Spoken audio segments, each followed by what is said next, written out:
let me, in wrapping up some of these last few minutes, let me just hear a different kind of a conclusion. I like the conclusion you just gave, that it's all dependent on the church. Now, people are going to say, okay, he showed me these words, and yes, they seem to be coming true.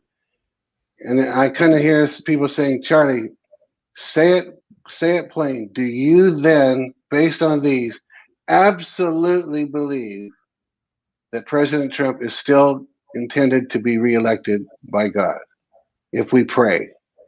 100%. Without a shadow of a doubt. I'll even go as far as to say this.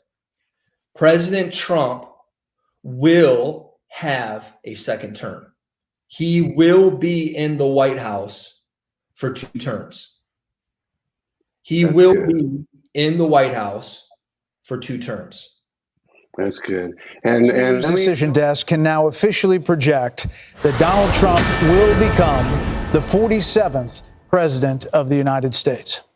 The former president's comeback will be complete with a win in Wisconsin, a state that he narrowly lost 4 years ago. He is now the second president in U.S. history to win non-consecutive terms. The first was Grover Cleveland in the late 1800s. Senator J.D. Vance will become the 50th vice president of the United States. Voters express deep frustration with the Biden administration, and former President Trump and the future President Trump overperformed in urban areas, particularly with men, proving that the strategy that they doubled and tripled down on over the course of the last few months absolutely succeeded and brought him back to the White House. 47th president of the United States. Former President Trump now defeats Vice President Kamala Harris, who entered this race just over 100 days ago.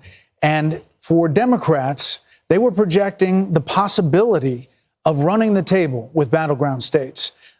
David Plouffe with the Democratic campaign of Harris campaign suggested that just yesterday.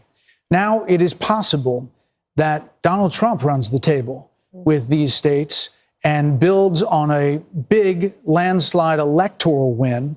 We don't know where the popular vote is going to finish out, but we do know that he will be going back to the White House, and with him, Brit Hume, will be a lot of changes because he will have been there once and will know what he wants to do. You know, he often accounts for the fact that he had so much turnover in his first term, in his term as president, by the fact that he really know Washington, and he was new to this realm that he had come to win the presidency in, and he promises us that now he knows whom he wants to hire. Now he knows the kind of people he wants to have around him.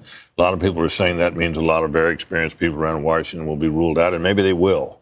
But it's going to be very interesting to see the kind of people he reaches out to and reaches out for in the days and weeks ahead as he. And you've seen you can see the joy on all these people's faces.